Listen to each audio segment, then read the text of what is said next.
Hello, hello, welcome back to more Let's Play Diablo 2. We've got one more wing to clear in the Arcane Sanctuary.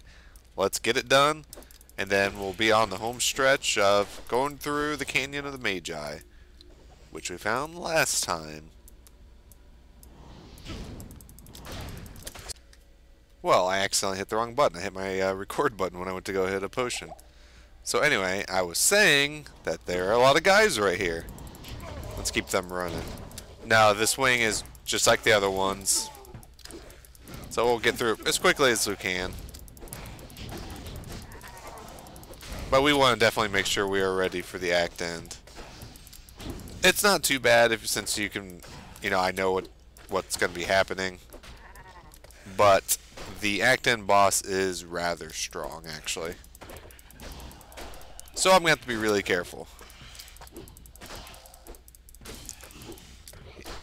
He definitely has killed these fair share of people who are not prepared. Including me numerous times. Ooh, she gained a level. Neat. Yeah, my record button is actually right next to the potions buttons. Probably not the best thing, but I don't feel like changing it. Ooh, a breastplate. Something different. Attacker takes damage of 1.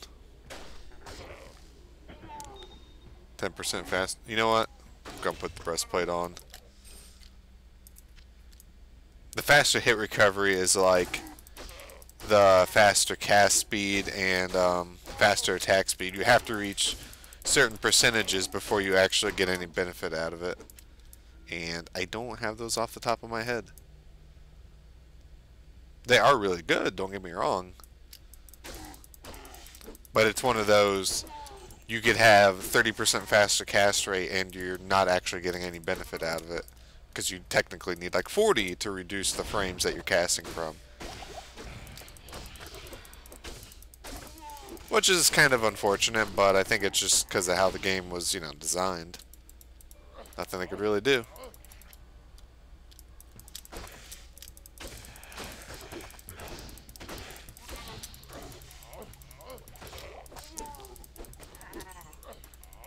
Be nice if you gave me some healing potions instead.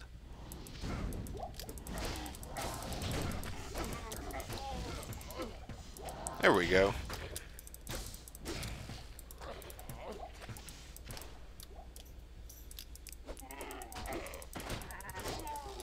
I always remember these goats from Diablo 1. Garbag the Weak, I think was his name. He was fun.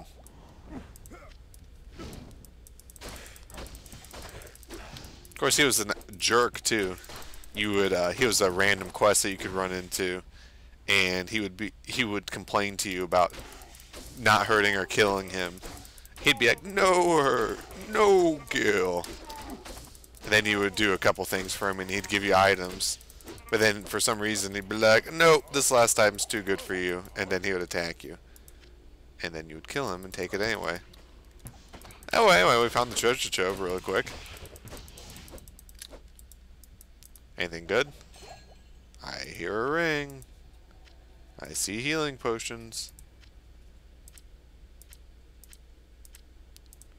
Broad axe, just a two-hander.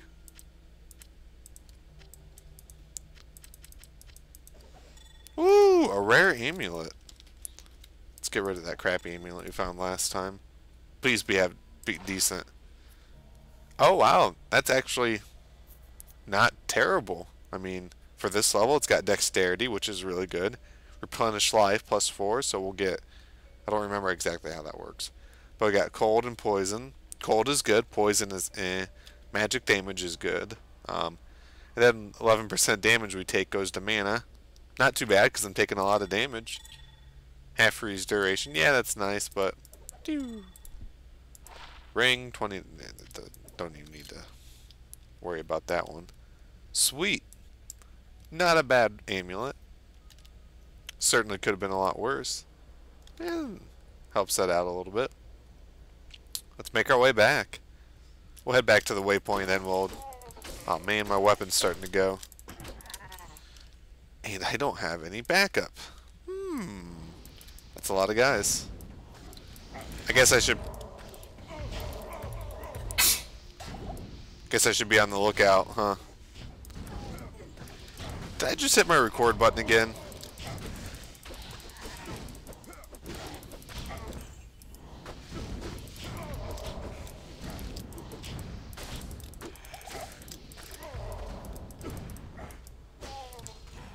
I don't think that saber's gonna cut it.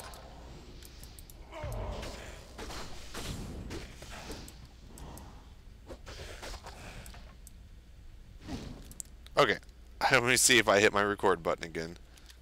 Okay, I didn't hit my button, thankfully.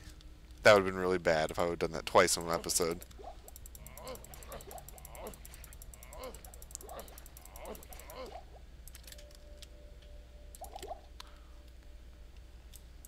Ooh, a lot more healing potions, that's good. Crap. I need a new weapon, though.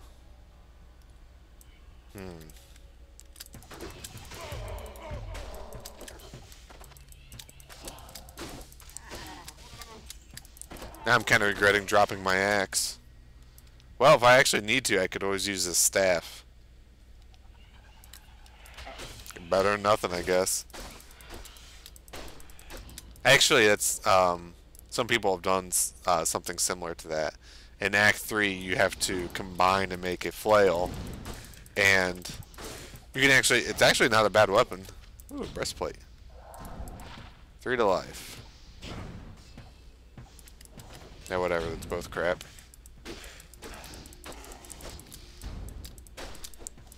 Give me a weapon.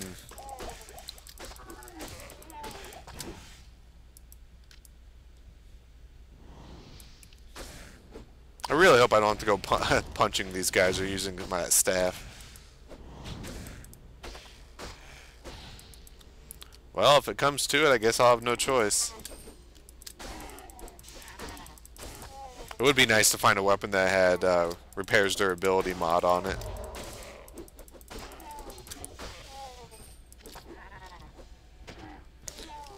Oh, hey, a boss. Come here, you. So I can actually use find item on you. Come on. Close enough. Gnarled staff, that's no good. Claws, which are only for assassins. Jerks. Anyway, this has 2 sockets in it. And if I remember right, if you put tier L, we get a rune word. Hooray! It's not that bad, actually. You see 6 to 12 damage. Well, because it's a saber. It's not the greatest, but also has a chance of opening wounds, which is a basically kind of like a bleeding, which is not too bad. It'll prevent monster healing, which is nice. So I'm going to use that then. But as you can see, it's got pretty fast attack speed too. So you can see their life was draining there, which was really nice. Whee! Oh, hey, I weren't home. Shout, taunt, and throwing mastery, huh? Well, if that didn't have 24 to life in it, that actually wouldn't be too bad. So we are done with the Arcane Sanctuary, finally. Hooray! Now we're off to the Canyon of the Magi. So, what I'm going to do is, I'm going to clear out the whole place on this episode, probably. Wow, yeah, that open wound is actually really nice. It's only a 50% chance, but... Well, anyway, what was I saying? So what I'm going to do is I'm going to clear out the whole outside places this episode, because when I start clearing out the false tombs, I'm not going to be able to do it in one sitting. So when I restart my game to go to it, I'm going to have to re-clear towards the tombs. Basically, I'm just going to end up running there. So this way I can say I've cleared this whole place, and then, yeah, just get past that. So when I go to make another episode when I'm clearing false tombs, I can just run straight there. I don't have to worry about killing stuff out here. And most of these enemies we're fighting, we know we've fought before. The spear throwers are really annoying. They're really, really tough in later difficulties.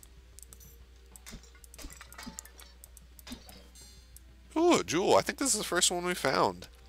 Jewels can be put into sockets, and they just do whatever it says if you put it in there. 2 dexterity, nothing to worry about. You can also get rare jewels and unique jewels, but those are really rare. But you can't run into those for a long time anyway. They got really high item levels.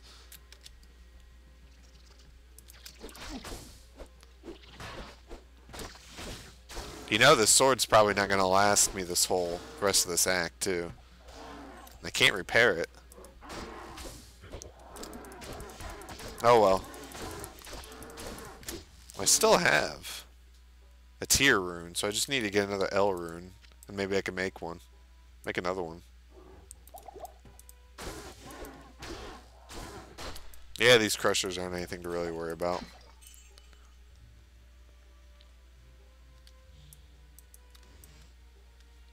There are no bosses, though, I think, out over here in the Canyon of the Magi.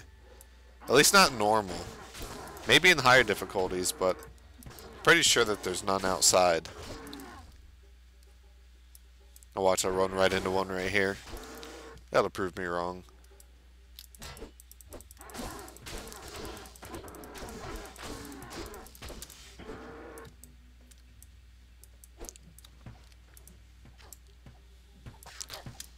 Yeah, what's annoying about these guys is when they run backwards like that, you go to hit them, then by that time they're already out of range. At least if you have a short weapon like I do.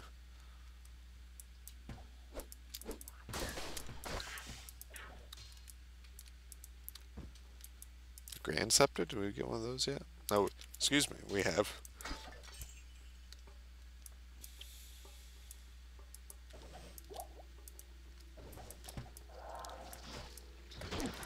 You know, how did these guards get here? You know, this seems like some really like long, you know, forgotten place. So anyway, here's one of the tombs. You see out here, it has a little symbol on it. It has a circle with the crescent moon under it. Well, that's obviously not the place, so that would be considered a false tomb. And most of the false tombs are actually really small. There is one false tomb, which is what I like to call the fake false tomb, which it is the size of the real tomb, but it's fake. And it's actually really rather large. So there's another fake one, it's got the triangle. So it's like, so it lulls you into thinking like, oh, you know, I'm in the right one, you know, for some reason you didn't. Because like if you're helping a friend online and you've completed this quest, and for some reason he told you the wrong symbol or something stupid, who knows, this, you wouldn't see it because you've already completed the quest. So you could run into the fake false tomb, like I call it, and you might think it's the real one because it's so large. But there's a way of telling that you're in the fake one like that. And there's a super unique boss that's in one of them. I think his name is Ancient Call of the Soulless. So here, this is actually the real tomb right here. So as you can tell from that symbol and that symbol in our quest log. So we'll be saving that for last. Another fake one. Another guard corpse somehow.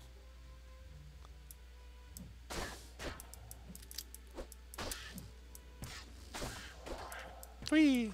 I didn't realize that open wounds actually did that much damage. There are some other really good modifiers that you can get on some weapons, like Deadly Strike, I think it's called, which basically takes off a percentage of the enemy's health. And that works on all enemies, including like Act 10 bosses. But it's not on very many weapons. So basically, like, I could hit him, and it might take off a quarter of his life because of that modifier. And yeah, that's really, really good. That's a component in how people kill the super bosses online, which you can only access online unless you have a mod. Then you can do it in single player. It's really rather cool though.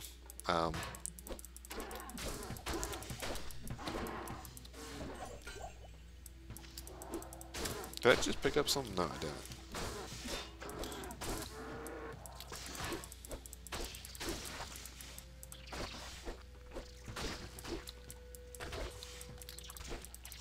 This won't be the last time we run into these Devourer guys, unfortunately. I think you can run into them in Act 3. Yeah, there are some in Act 3, I think. And I know they're in Act 4 as well. And, yeah, I find them rather annoying. Did we get everything? Except that well. Well, it looks like we cleared out everything over here in the Canyon of the Magi. So next time we are going to start clearing through the false tombs. And hopefully we'll get some better treasure and another weapon, because this will not last me a whole long time. So thanks for viewing, and I will catch you next time.